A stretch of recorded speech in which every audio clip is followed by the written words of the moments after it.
Hello YouTube, ladies, gentlemen and peeps, welcome back. I'm your host, Random Reactions HD. I hope everyone is well and having a good week so far. And yeah, today is Wednesday, and that is the Walking Dead Wednesday, yes. And as you can see, I will be reacting to the Walking Dead behind the scenes. And yeah, sit back, relax, enjoy, grab your favourite beer, beverage, pop soda, tea, coffee. And yeah, as you know the drill by now. As always, got my tea. Cheers. Cheers.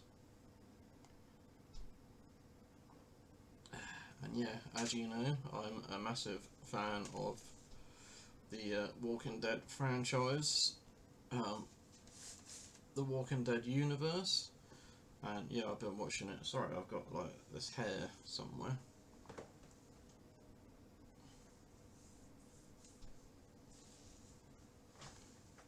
That's better. Yeah, I've been watching the Walking Dead TV shows since it aired, day one, season 1, episode 1, and yeah, I can't believe it's finally finished. 11 seasons, like 2010 it started, crazy. But yeah, without any further diddly day, should we jump right into this, shall we? Okay, let's do this. This will be in 2 parts because this is part 1 and part 2 is about 30-40 minutes long. So yeah, sit back and put your feet up. Alright, here we go. In 3, 2...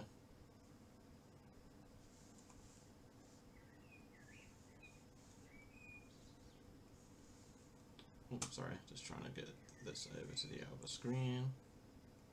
I think that the kind of family ethos that we have down here has been built through blood, sweat, and fears. You know what I mean? Yeah. Oh, what you mean, Andrew?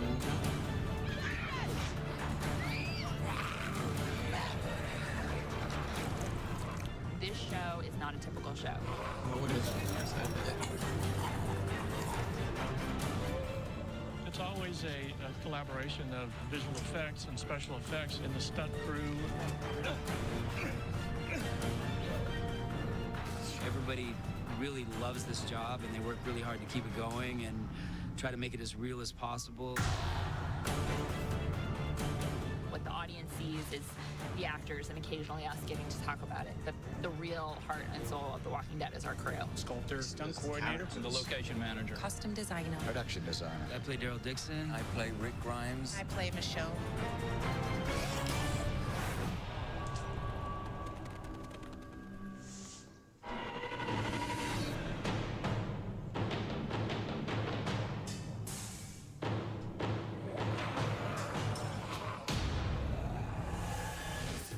I'm Greg Nicotero, Hey, Greg executive Nicotero. producer, frequent director, and creature zombie designer for The Walking Dead.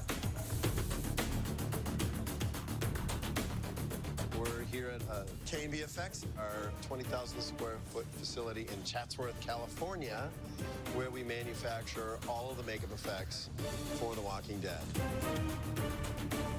K&B is the funnest place in the world to go. You know, you just walk in there and you get to see all these incredible props from all these amazing films and creatures that they've made, and, you know, like, it's crazy. Zombies are like the ultimate, you know? I mean, it's kind of, with zombies, there's no limit. Movie genre, horror zombies. Here we're making a puppet for the show, and sort of like Dr. Frankenstein, you build it from the bones up, you know? So it has a skeletal and then the muscle structure, and then we layer stuff on top of it so we can actually use this skeleton for a variety of different puppets by putting different skins on it. When you start like missing pieces of your body, it's got to look right. It can't just be like gore, you know? And so everyone in this room is fascinated by anatomy. Really try to make it as accurate as possible so that when people see it, it's just jarring, you know? Like when we do a bite, we'll put muscles and stuff in there so they can like yank on it and you can see that stuff rip out. You know, the guys at K&B and all those guys, all of our people that work with the zombies to make them as scary as possible, you know, everybody's on their A game at all times. We really spend a lot of time to make sure that the look of the zombies is unique unique to The Walking Dead, something a little different than you usually see on television. Having practical, beautiful, extraordinary makeup, and the gags that they're not just makeup artists, they're scientists as well. They create mechanical gags. They do it in sort of 3 or 4 days. They conjure up. They're conjurers. They're extraordinary, creative human beings. We've had 5 seasons of the fantastic art that the people at this shop contribute to the show. Fantastic sculptures, paint jobs, fabrication, just the outrageous ideas that we come up with for the show.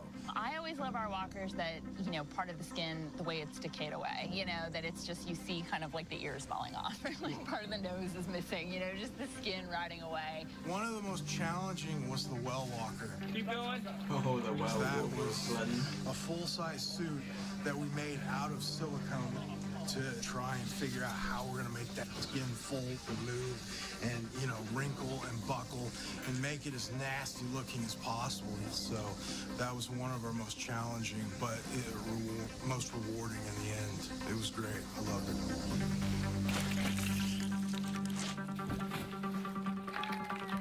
One of my favorites, Bicycle Girl in season 1. Bicycle Girl.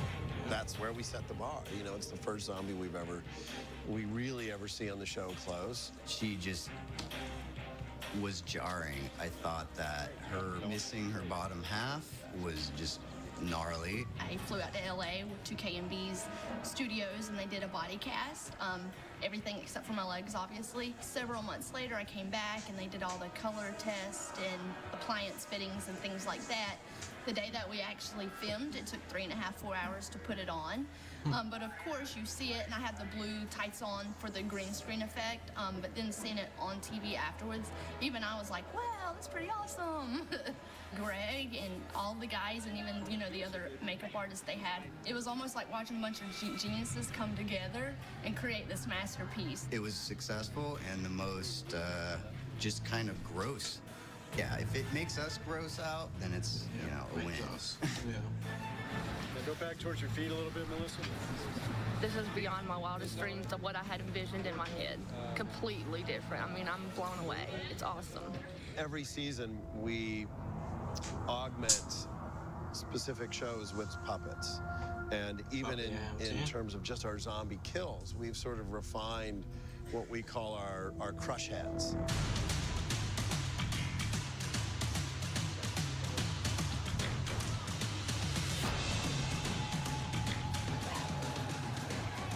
So in season 2, we started realizing that these zombies that are walking around that have been around for a while, they kind of have the sort of consistency of like a pumpkin or a cantaloupe, that if you kind of stomp on it pretty vigorously, that you're going to crush the skull and all the brains, everything are going to splatter everywhere. And the fans of the show really love that stuff. That was genius.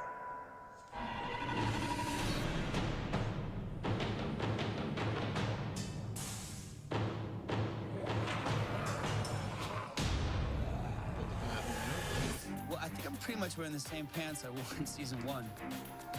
My boots are essential to me.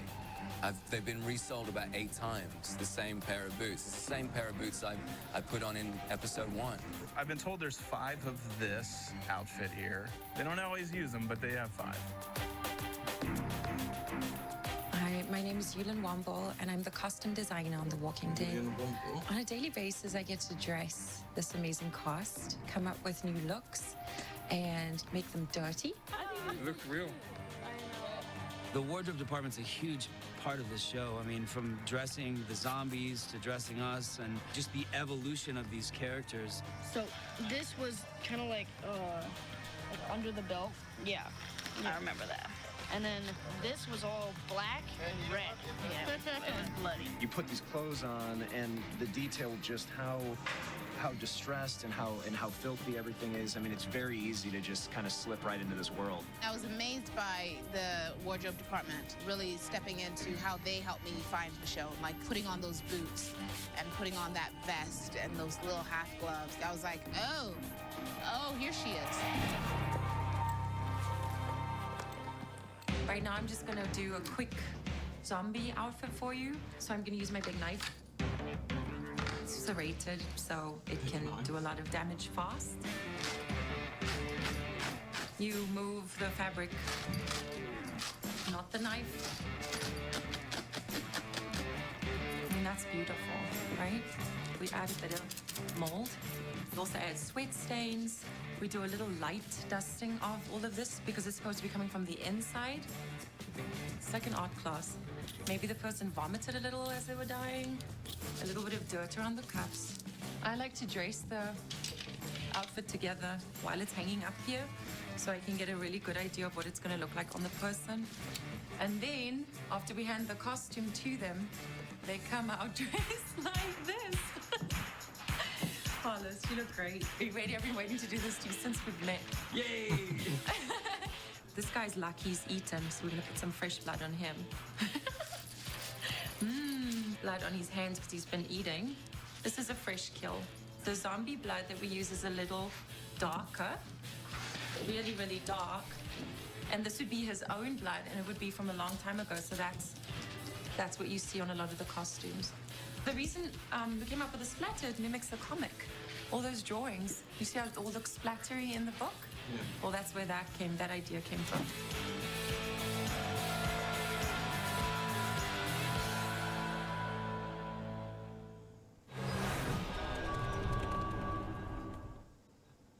Okay.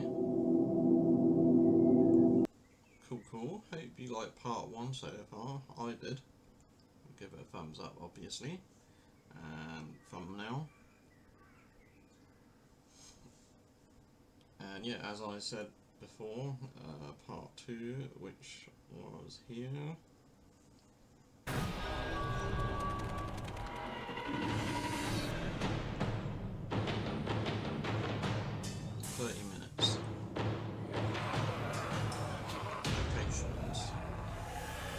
When I rode into Atlanta and they'd shut down 4 blocks of downtown Atlanta, and they turn over Humvees, and and we had a tank and a helicopter. It blew my mind.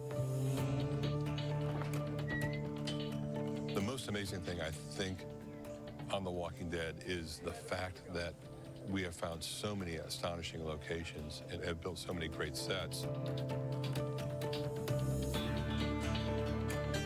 I'm Mike Riley. I'm the location manager on The Walking Dead.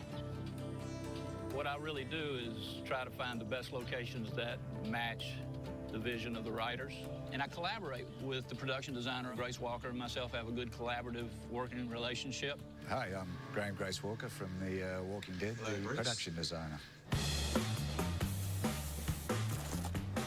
It kind of looks like rock up there, but it's still just styrofoam like everything else. I think one of the advantages of working here in Georgia is that we've been able to find so many great locations. Well, we're in our own little private world down here in Sonoy, and I think that actually really helps the show. It's a part of it. It's really hot here. We have a lot of bugs, but it's all part of what makes the show great and real and grounded and doesn't feel like a television show about zombies. It feels like we're really with these characters in this world. Yeah.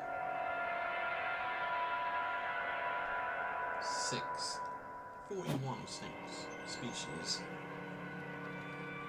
I'm going to ride you back into the woods here a little bit.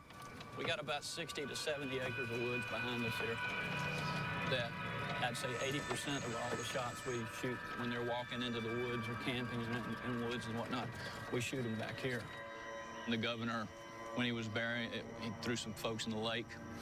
We used this dock down here where we shot the scene of him looking down in the water. You got, like I said, 60 or 80 acres back here with trails cut all through it that we can access and get our crew back in there and shoot all the wood stuff we need. Nice. If you stood here last year, we could do 360 degrees, which was really nice for everybody. Down this way was a wall running right through there. We had the entrance to A block and then a tower. That's really cool. Down that end. The visual. The main gate down there, the bus that's rolled over, and another tower, and a fence that ran right along the lake, and down to the corner over here.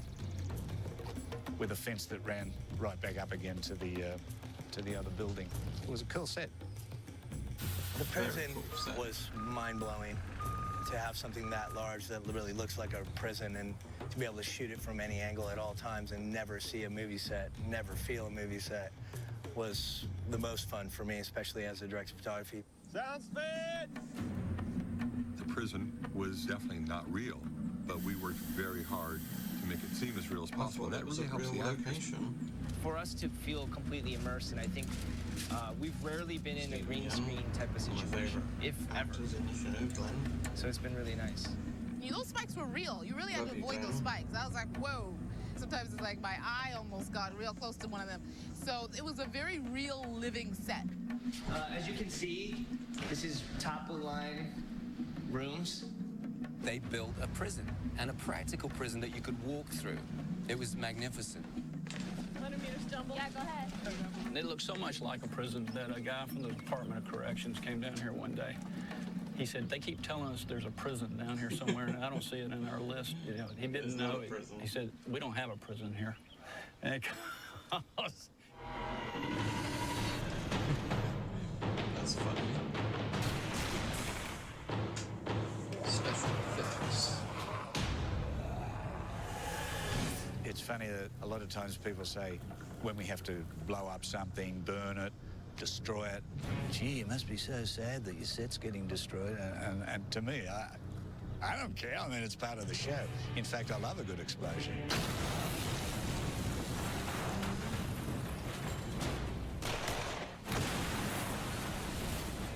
Well, it certainly helps us if you've got real explosions happening. Practical gags give the show probably a bit more authenticity.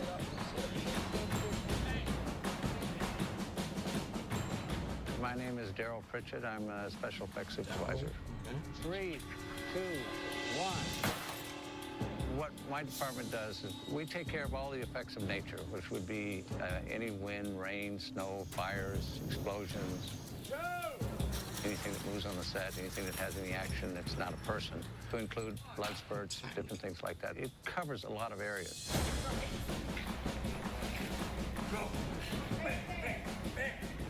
There have been so many moments in the show where I first read it and think, how in the hell are we going to do that? You know, how is this possibly going to work? You're on channel 1. You're on. The end of the second season, when we're burning the barn at Herschel's, it was 19 degrees out. There was frost on the ground. And if the barn had gone up too fast in flames, we wouldn't have been able to shoot the sequence. The barn was kind of fun because once we got to the point where we were going to let it burn, we just kind of got to watch it burn. And that was kind of neat.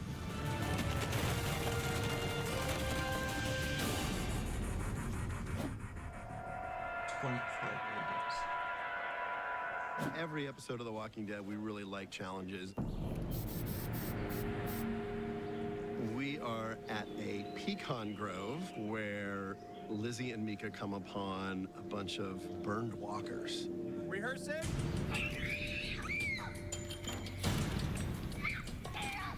I thought the well walker was probably the greatest walker ever, and they were never going to top that. But these walkers absolutely are the coolest walkers. They're crispy. You can see part of their skin. We came up with a way to have patches that we could actually Velcro onto them underneath their wardrobe. So the smoldering was us. That's something that we came up with, too. But if you look at the footage, it looks pretty good. Get behind us! And we're getting ready to shoot a scene where our actors are running away from gunfire, and we're going to lay down some dust and some sparks while they travel through this courtyard. Hey, Mark.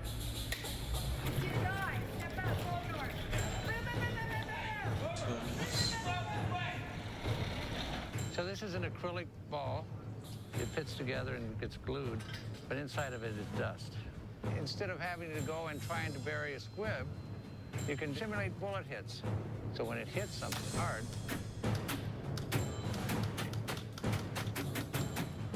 then it does that. We'll do some that are sparking balls. These are made up with a little gravel, a little zirconium. Daryl Pritchard, he's been working all, 50 years doing this. Practical explosions, incredible burnings, really the master of disaster, as we call him. Just another day at The Walking Dead.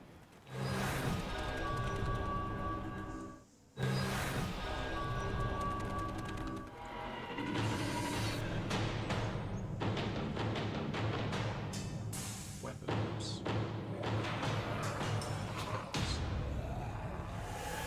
What I love about visual effects is that they'll take care of you. And they'll take care of you in ways that you didn't even think possible. I go like this. If you're going up at an angle, yeah, that'll work too. So maybe it is going up at that angle. Visual effects are a huge part of the show. We try to make them very subtle and seamless so that you don't always catch them. You want it sweet. And keep in mind, we can digitally extend. We can extend it to the makeover. You're gonna have these. So you can just. Victor Scalise is amazing. He's on set with us here in Georgia and works with the directors and the cast and the zombies with all the particular kills and everything that needs to happen. And then he transitions that to the team in LA at Stargate, and they're the ones who actually create these amazing shots. We do everything from, CG walkers to a lot of the kills where you have big exploding heads. We do a lot of digital swords, digital extensions and knives. So a lot of the walker kills that you see end up being visual effects.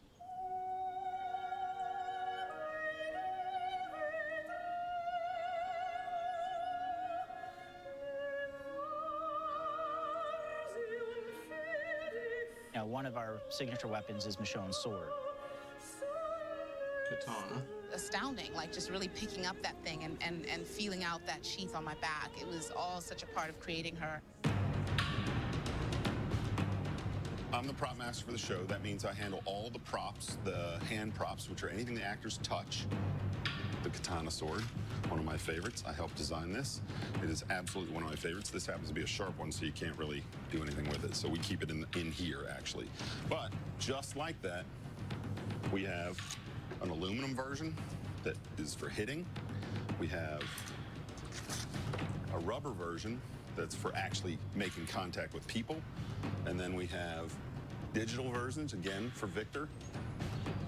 It's a half rubber sword that we then have tracking points on that then we put a digital blade to replace. But we also have a retractable one, which helps keep the sword straight when it stabs something. John and props, we have a great relationship, and it's pretty much always the default. He'll make 3 of everything. Perfect example of what I do is we pick a knife out that we like, and then we take these things and we make them into multitudes of different types of things. So as you're swinging at somebody, it's rubber. Then it becomes digital as it attacks somebody. Then it becomes plastic that's painted with blood, as she has in her hand to talk about. And then as we go back in time, it'll go back to the original knife so it can go back in the sheath. In and out of him. What if I come in like this and stick him in the chest with it? Yeah, don't kill him. Just right? Okay, now slam him back. And then this. That's lose the crossbow. Daryl's crossbow, everybody loves to see this thing. One of the ways we've made this very, very, very safe is we replace the main line with a rubber band. And turn. The crossbow in particular, you can't shoot a live arrow on camera. So what you have to do is you have to pull a bolt, show it, go out of frame, load it, bring it back up without it loaded, and then it's a dry fire from there, and a digital arrow will go through. So if I have to kill all of you, I have to pull one, show it, put it in, dry fire that one, pull a knife, stab this one, go over here, pull the arrow out of this one, stick another one with the arrow, pull another one, show it. It's like this crazy math problem.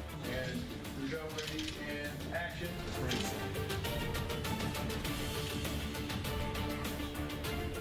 Then you gotta chop the head when it's like laying in the stove.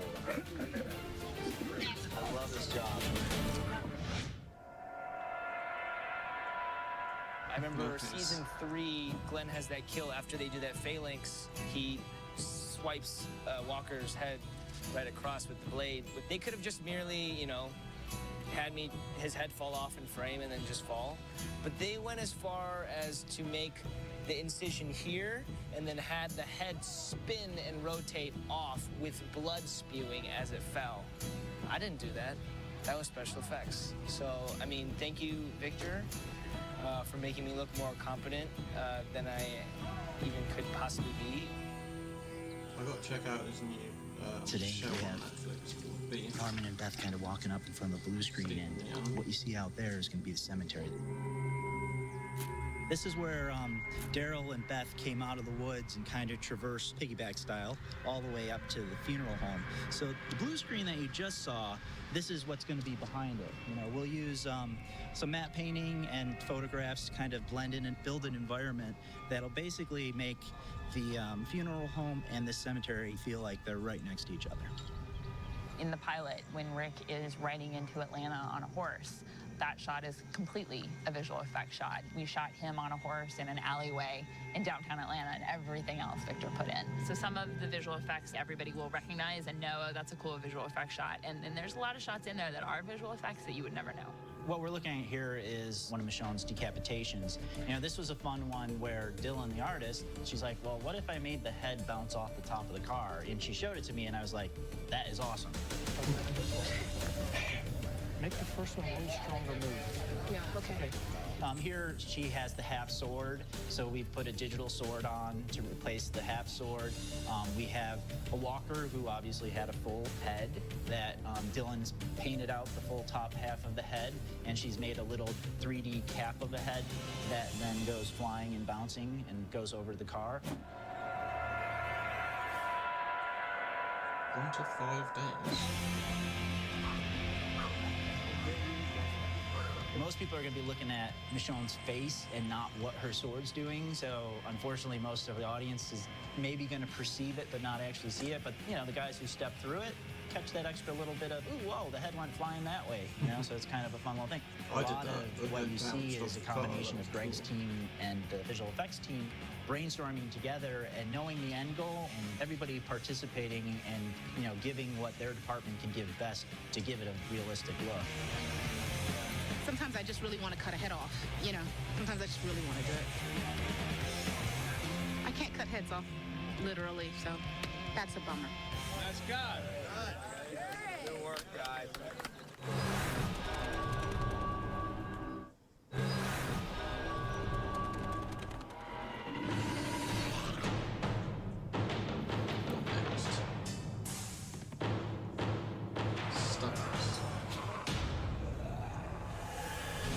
We're at a farmhouse, and we have some burning zombies that have previously been on fire, so they are smoldering.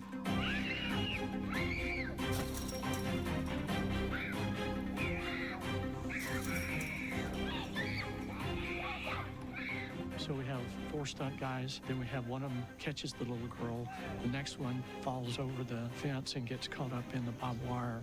Gets hit in the arm, and throw his arm back. All walkers don't have any human tendencies left, so they don't brace themselves.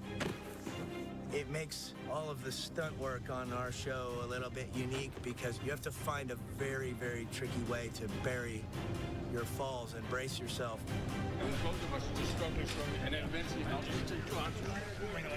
As a stunt coordinator, we are responsible for hiring the stunt personnel, setting up the stunts that are scripted to make sure that they not only sell, but are as safe as possible. Stunt work is stunt work, and sometimes things do happen, but try to make them as safe as possible. Yeah.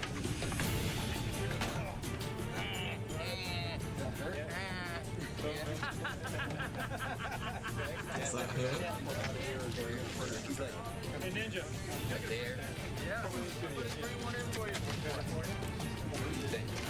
The range of stunts that we do on The Walking Dead is a pretty wide swath.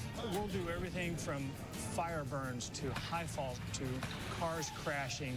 Every single day I come to work and I'm thinking, okay, we're going to kill a walker with a rock, a bat, a sword, and 2 gunshots.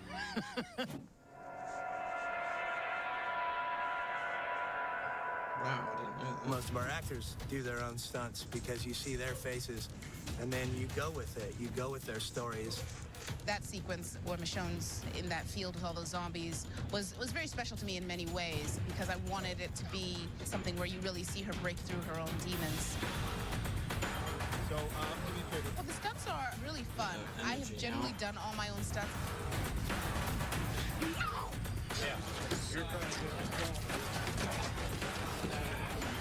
I still have the head of an 18-year-old but the body of a 40-year-old now, and I'm starting to fall apart. I think I'm pretty coordinated, but then me and Norman keep looking at each other going, we're the oldest here, dude. We're aching. 1 tap down, 2 hit, or 3 come in. There's a lot of kills right there. Slam it back. Literally, like, stick this one, stick that one, beat this one. I mean, it was literally just overflowing. There, you can knock him in. No. You're not hitting him in the head. That was an exhausting scene to shoot. Now, the present walker's going to come in. You're going to get killed now. It's an amazing TV show. Highly recommend it. Check it out.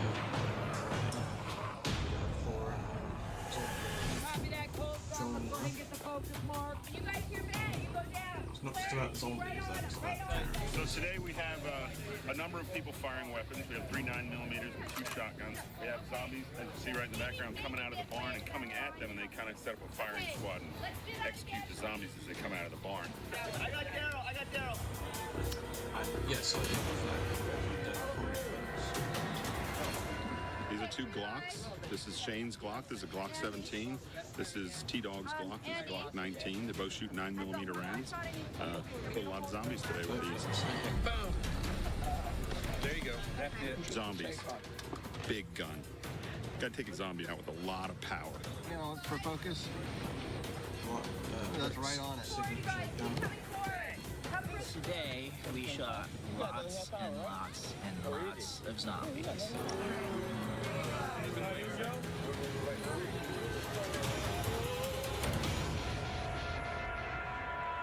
Norman Reedus' favourite zombie kill was Daryl's hatchback kill from season 3. Oh, yes. Yeah. Like a lot of what Greg's team and the visual effects team does, it's very hand in hand. Every walker that they build, we usually end up killing. What we're doing today is taking the arms off of one of our zombies and then crushing its teeth on a rock so that now it becomes incapacitated, but we still can use it as a diversion.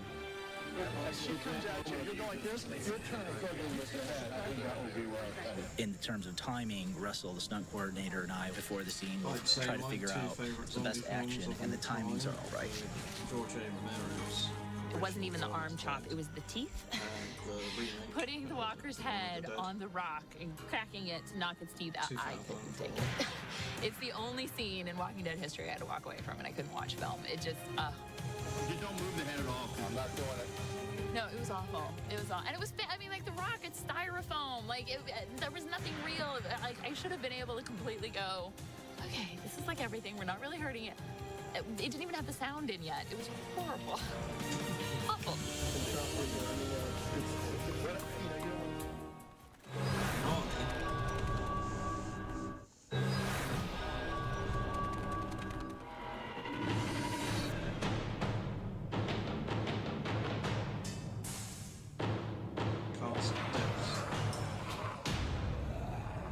Season 1 cast, only 5 main characters have survived.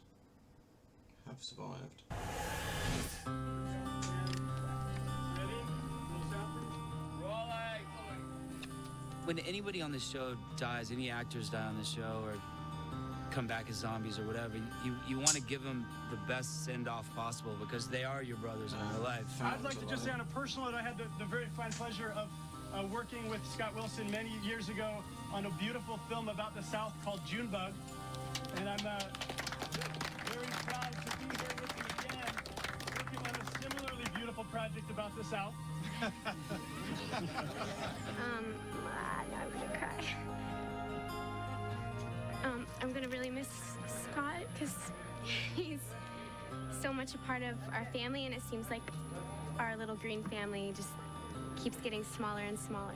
When one of our main characters gets killed off, the cast and the producers all get together and have a dinner to kind of send them off on their way. We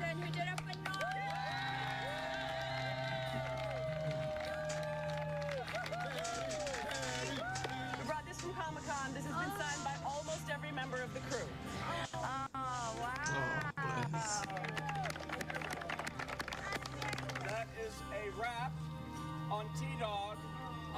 guys.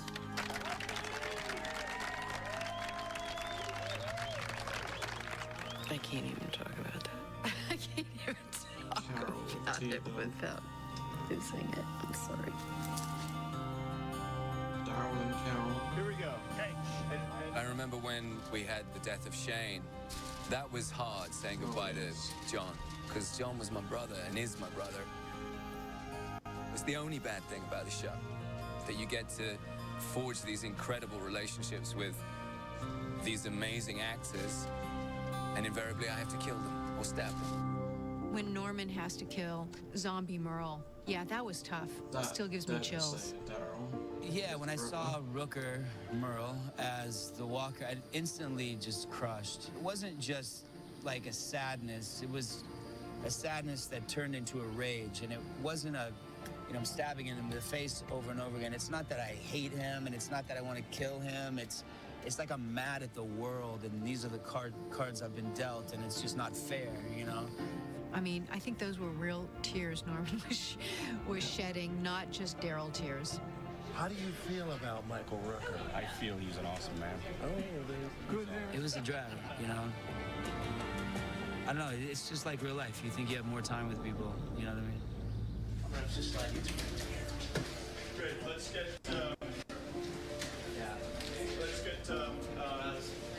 I just want to rehearse all this stuff, so let's get Maggie here. Yep. When they kill you on this show, man, they kill you good. They kill you good, but how? And then you're going to cut her open, and you're going to okay, I need help. I need to do this, and this is in the way. It's overwhelming, honestly. It's mind-blowing. It's disgusting. It's heartbreaking. Seeing the way she goes, this situation that she's in. Now, as soon as it's on camera, stop crying. Don't show that. Don't show that. That we can do. You leave with as much gratitude and grace as you can possibly muster, but I don't know anyone who's walked off the show who hasn't just kind of spent a few days going, that's gonna hurt. That's gonna hurt.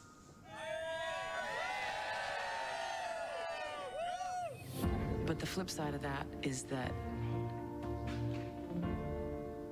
I had it. I get to say I was here and I did this. And I think we did the hell out of it.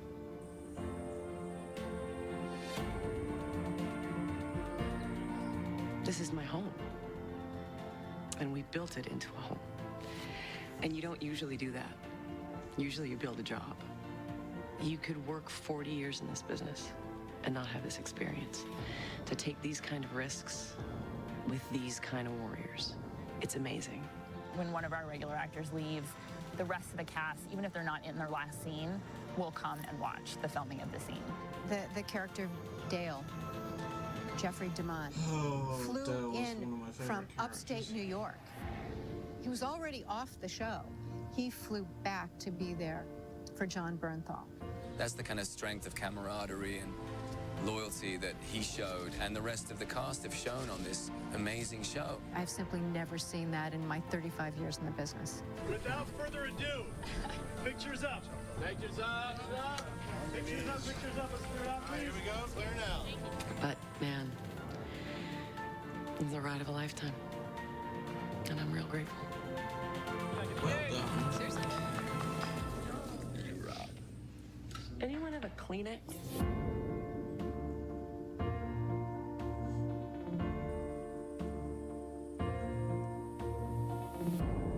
Thank you, sir.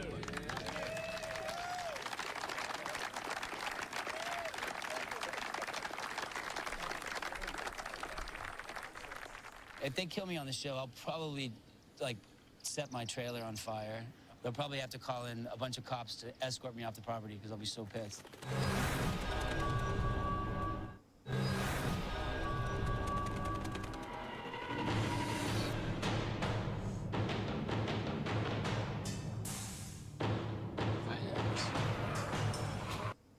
$15 million. Wow.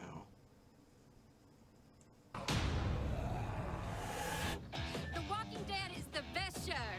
We've watched the show ever since it started, and we've just been in love with it. We love The Walking Dead. We certainly hoped that we'd have avid fans, but I have never experienced anything like this. My favorite character is Daryl Dixon, Norman Reedus. My favorite character of The Walking Dead is Michonne because I love how she's like a samurai. She carries a sword around with her and she knows how to chop and slice. And, you know, I even got my hair like her. We always have fans outside of base camp, and our cast will go out there after wrap and sign autographs for an hour. 1, 2, 3. To make something that we're extremely proud of, and then to see the fans get excited about it, and just to want more, and they're just like crazy about it, like that right there is just what's incredible. You know, when we work really hard and we go out there and we see that, it just fuels us to keep doing this better. That's what you want out of a job, is to create something that you're extremely proud of. Love. Love. Hey, let me see this. All right, guys, let's go.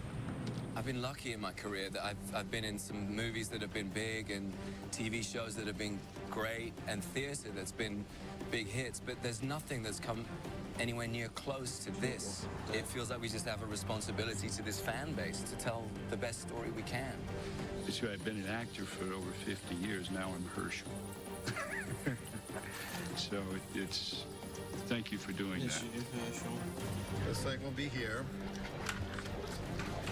With the shoe on, of course. No, this is all. And Rip will be on this edge. When it's 14 hours of shooting and everyone is tired and struggling, it's the passion of the fans that keeps us going because we want it to be perfect for them. We never want to let them down.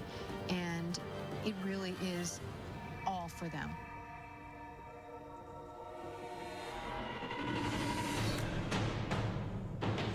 Full documentary. Comment down below, let me know.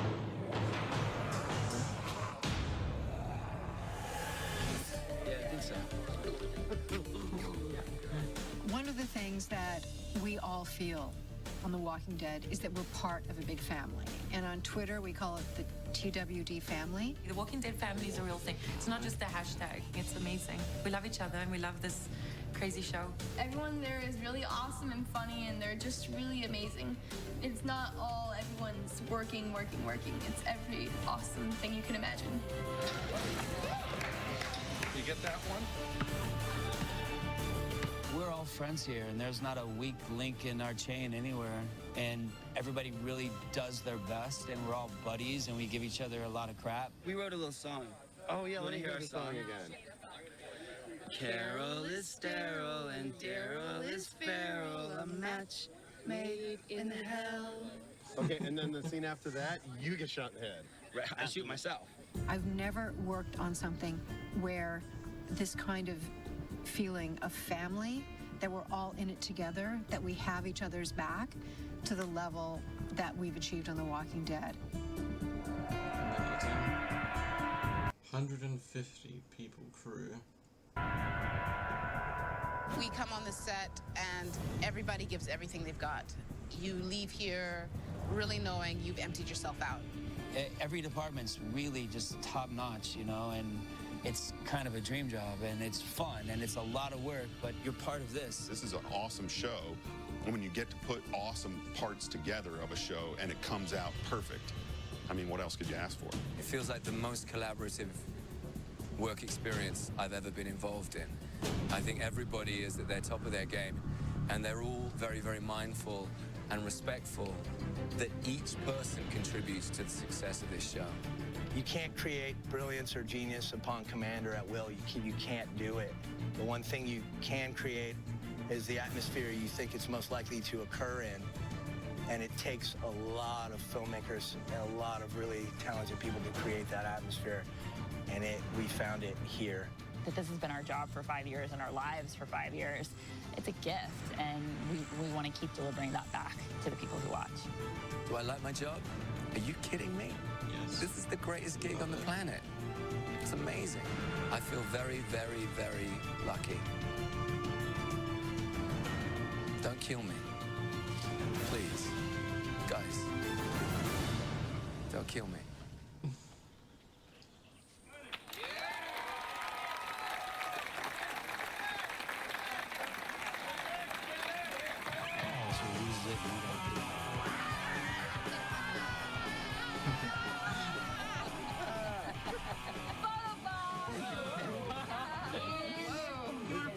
not how zombies are supposed to act. I was really intrigued by. Should we stop for that? Can you hear that? I think it's my phone. I'm sorry.